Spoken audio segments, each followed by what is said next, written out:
బేహద్దు పరం మహాశాంతి. మనము గురువు యొక్క మహత్యము, గురువు యొక్క విలువ 1505 లైవ్ అనంతబాయి చెప్పినది మనము ఒక పార్ట్ తెలుసుకున్నాము. ఇది సెకండ్ పార్ట్. ఇక్కడ ఇద్దరు శిష్యుల యొక్క కథ అని మనం అక్కడ ఎండ్ చేసాం. ఇక్కడ స్టార్ట్ చేద్దాము. ఒక గురువు దగ్గర ఇద్దరు శిష్యులు ఉన్నారు. మొదటివాడు చాలా పండితుడు, చాలా శాస్త్రాలు చదివాడు. ఇది నాకు ఇప్పటికే తెలుసు అని అనుకునేవాడు. రెండవ వాడు సాధారణమైన వాడు, ఎక్కువ గ్రంథాలు చదవలేదు, కానీ నేర్చుకోవడానికి వచ్చాడు. సంవత్సరాలు గడిచిపోతూ ఉన్నాయి. మొదటివాడు ప్రవచనాలు విని నేను అందరికంటే ఎక్కువ తెలుసు అనే భావనలో ఉన్నాడు. రెండో వాడు సేవ చేస్తూ రోజు తన్ను తాను చూసుకునేవాడు. కోపం వస్తే గుర్తించేవాడు, అహంకారం వస్తే అహంకారం వచ్చిందని అనుకునేవాడు. గురువు అడిగాడు, మీకు ఏమి లభించింది అని. మొదటివాడు గర్వంగా, గురుదేవ, అన్ని శాస్త్రాల జ్ఞానం వచ్చింది, ఇప్పుడు నేను ఇతరులకు కూడా బోధించగలను అని అన్నాడు. రెండో వాడు కళనేలతో, గురుదేవ, నేను చాలా జ్ఞానిని అనుకున్నా, కానీ ఇప్పుడు నాలో ఎంత అహంకారము, భయము, లోభం, అపవిత్రత ఉండయ్యో, నన్ను నేను అర్థం చేసుకున్నాను. ఈ జ్ఞానంతో నన్ను నేను తెలుసుకోవటానికి ఇప్పుడే మొదలు పెట్టాను అని అన్నాడు రెండో శిష్యుడు. గురువు లేచి రెండో వాడిని హత్తుకున్నాడు. నువ్వు నా మాటలు గుర్తు పెట్టుకున్నావు. ఇతను తన్ను తాను చూసుకోవటం నేర్చుకున్నాడు. నువ్వు జ్ఞానాన్ని పోగు చేస్తున్నావు. ఇతను అజ్ఞానాన్ని వదులుకున్నాడు అని చెప్పడం జరిగింది. అయితే ఇది మనందరికీ అర్థం లాంటిది. మనం ఎన్ని ప్రవచనాలు విన్నామనేది ముఖ్యం కాదు. ఆ ప్రపంచాలతో మనలో ఏమి మారింది అనేది ముఖ్యం. గురు కృప యొక్క అసలైన రహస్యం ఇది. మరి సంవత్సరాల నుండి గురు పూజ చేస్తున్నాం, అయినా జీవితంలో దుఃఖం ఎందుకు? సూర్యుడు ఉదాహరణ గుర్తించుకోడు.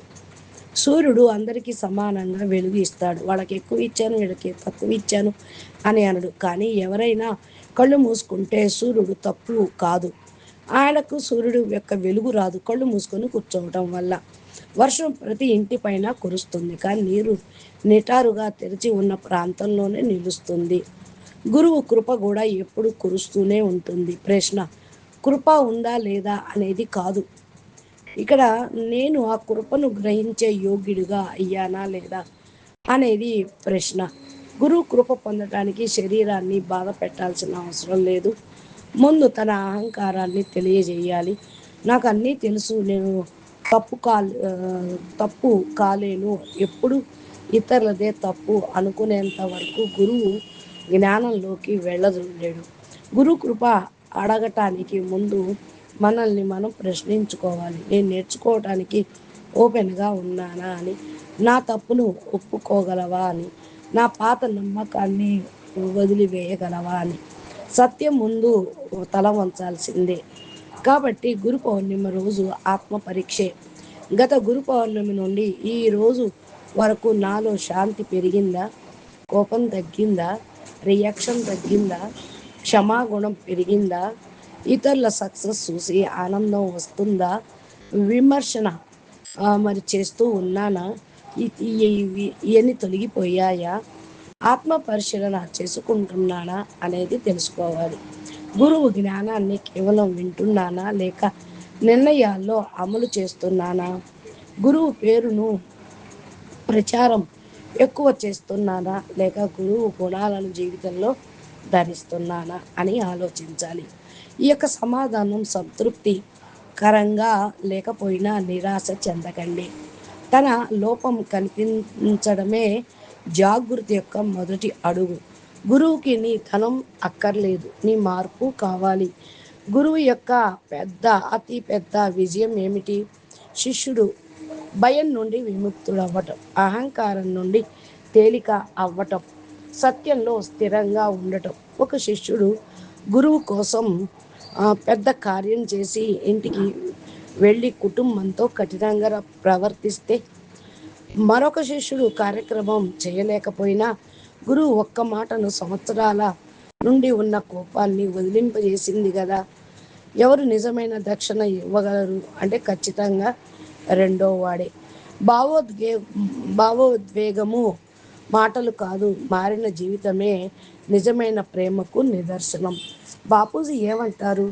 నాకు పువ్వు ఇవ్వండి అని కాదు, పువ్వులాగా మీరు తయారు కండి అని. పువ్వులు వద్దు అప్పుడు ఇవ్వకండి అని.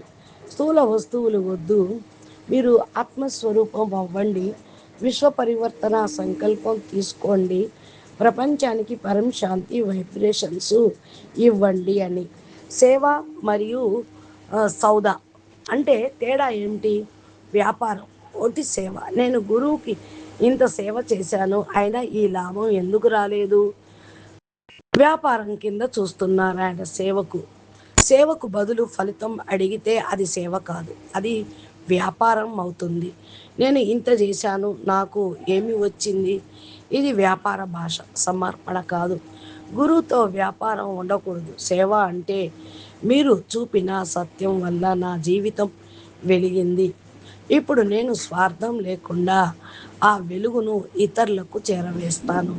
నిజమైన సేవలో హక్కు ఉండదు, పోలిక ఉండదు, ప్రశంస కోసం, డిమాండ్ కోసం కాదు, అవి ఉండవు. నాకు లభించిన సామర్థ్యం కూడా పరమశక్తి యొక్క బహుమతియే. నేను కేవలం ఒక నిమిత్త మాతృని. ఈ భావనే నిజమైనటువంటి సేవ. సమర్పణ యొక్క అసలైన అర్థం ఇదే. సమర్పణ అంటే శిష్యుడు తన బుద్ధిని వాడటం ఆపటం కాదు, గుడ్డిగా అనుసరణ కూడా కాదు, అర్థం చేసుకోకుండా ప్రతి మాటను ఒప్పుకునేవాడు ఇంకా జాగృతం కాని శిష్యుడు అనే అర్థం. ప్రతి విషయంలో వాదించడమే కాదు, తప్పులు వెతకటమే కాదు, నేర్చుకోవటానికి సిద్ధంగా లేనివాడు కూడా శిష్యుడు కాదు. అసలైన శిష్యుడు వింటాడు, ఆలోచిస్తాడు, మనం చేస్తాము అని జీవితంలో ప్రయోగిస్తాడు, ఆపై అనుభవంతో సత్యాన్ని గుర్తిస్తాడు. సత్యానికి చివరి రుజువు అనుభవం. ఒక బోధనను అవలంబించటం వల్ల మీలో శాంతి, ప్రేమ, సత్యం, నిర్భయత, కరుణ పెరిగితే బోధన మిమ్మల్ని సరైన దిశలోకి తీసుకెళ్తుంది. కానీ ఆధ్యాత్మిక జ్ఞానం విన్న తర్వాత అహంకారం, వాదనలు, ఇతరుల పట్ల చులకతనం పెరగటం. మన అవగాహనను పరీక్షించుకోవాలి. జ్ఞానం మనల్ని వినయవంతులుగా చేస్తుంది, సమాచారం మనల్ని అహంకారులుగా చేస్తుంది. మరి గురు పౌర్ణమి రోజు నిజమైన గురు దక్షిణ ఏమిటి? గురువుకు ఏమి కావాలి, ఏమి ఇవ్వాలి అని ఆలోచించండి. గురువు ముందు నా లోపల ఏ బలహీనతను ఉంచాలి అని ఆలోచించండి. ఈరోజు అందరం ఒక సంకల్పం తీసుకుందాం. నేను ఓ పాత చెడు అలవాటును వదులుతాను, నేను ఆ వ్యక్తిని క్షమిస్తాను, నేను అనవసరమైన అబద్ధం చెప్పడం ఆపేస్తాను, నేను కోపము రియాక్షన్ ఆపుతాను, అవసరమైన వారికి నిస్వార్థంగా సహాయం చేస్తాను, ఇతరులను విమర్శించే ముందు నన్ను నేను చూసుకుంటాను అని ప్రతిరోజు కొంత సమయం ఆత్మచింతన మరియు శాంతితోటి గడుపుతాను అని మీకు మీరు నిర్ణయించుకోండి. గురు జ్ఞానాన్ని కేవలం వినను, దాన్ని అభ్యాసం చేస్తాను అనేది ఇది అసలైన గురు దక్షిణ. గురువు పాదాలకు పూజ చేయటం అంటే ముందు మనసులో ద్వేషపు ముళ్ళను తీసివేయటం, దీపం వెలిగించే ముందు మీ వివేకాన్ని వెలిగించుకోవటం. బండారా చేస్తాము, అది ఇస్తాము, ఇది ఇస్తాము, భోజనాలు పెడతాము అనే దాని ముందు మీ అహంకారానికి ఉపవాసం చెయ్యండి. దండ వేసే ముందు మీ జీవితాన్ని సద్గుణాల మాలతో అలంకరించండి. ఎంత గొప్ప విషయం ఉందో చెప్పారో చూడండి. అదేవిధంగా చంద్రుడు మరియు శిష్యుని రహస్యం. పూర్ణమ అది పూర్ణ చంద్రుడు, గురు పౌర్ణమి. పౌర్ణమి అంటే చంద్రుడే కదా, పూర్ణిమ కదా. అందంగా ఉంటాడు, కానీ చంద్రుడికి సొంత వెలుగు ఉండదు. అతను సూర్యుని వెలుగును గ్రహించి ప్రపంచానికి చల్లదనం ఇస్తాడు. అలాగే నిజమైన శిష్యుడు కూడా గురువు జ్ఞానాన్ని గ్రహించి ఇతరుల జీవితాల్లో వెలుగుని పంచుతాడు. అతను గురువు మాటలు రిపీట్ చేయడు, అతను స్వయంగా గురు జ్ఞానాన్ని జీవించే ఉదాహరణగా మారతాడు. అతను శాంత స్వభావం, గురువు సందేశం, అతని క్షమ, గురువు సందేశం, అతని నిస్వార్థ సేవ, గురువు యొక్క సందేశం. నిస్వార్థ సేవ కూడా గురువు సందేశం. క్షమ అంటే గురువు సందేశమే కదా. శాంత స్వరూపము అంటే అది గురువు సందేశం. ఇలాగ మాటల కంటే ముందు అతని జీవితాన్ని చూస్తేనే తెలుస్తుంది ఇతను గురువు నుండి ఏదో నిజమైంది పొందాడు అని. ఒకడు రోజు శాంతి గురించి ఉపన్యాసం ఇస్తాడు, కానీ చిన్న విషయానికే కోప్పడతాడు. మరొకడు తక్కువ మాట్లాడతాడు, కానీ కష్ట పరిస్థితిలో కూడా శాంతంగా ఉంటాడు. నిజమైన సందేశం ఎవరిచ్చినట్లు? జీవితంలో జ్ఞానం కనిపించేవాడు. ఎవరి జీవితంలో అయితే జ్ఞానం ప్రస్ఫుటంగా కనపడుతుందో వాళ్ళు జ్ఞానం ఇచ్చినట్టు. గురువు శరీరం కాదు, జీవించే జ్ఞానం. మనిషి చేసే ప్రతి పెద్ద తప్పు గురువుని కేవలం ఒకే శరీరంగా భావించటం. శరీరం కనిపించినప్పుడు సురక్షితంగా కనిపిస్తుంది.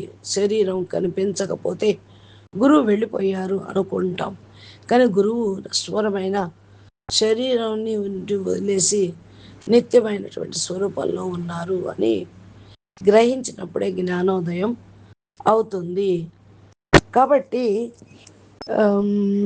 శరీరం నశ్వరం, గురువు జ్ఞాన అమరం.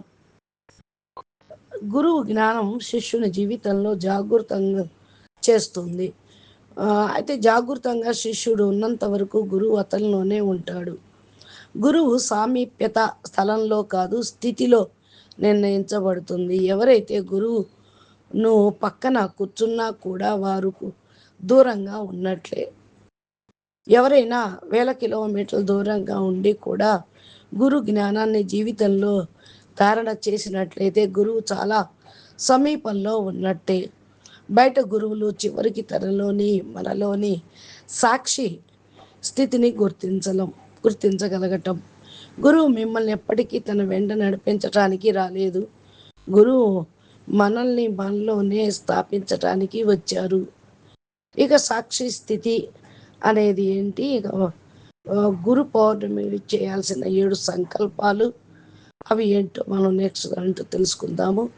మీకు ఈ వీడియో నచ్చినట్లయితే లైక్ చేయండి, షేర్ చేయండి, మంచి కామెంట్ పెట్టండి. మరి అందరికీ కూడా గురువు మహత్యం, జ్ఞానం మహత్యం చెప్పాలి అంటే షేర్ చేయండి మీరు విన్నటువంటి జ్ఞానమును. అచ్చ పరమశాంతి. నమస్తే.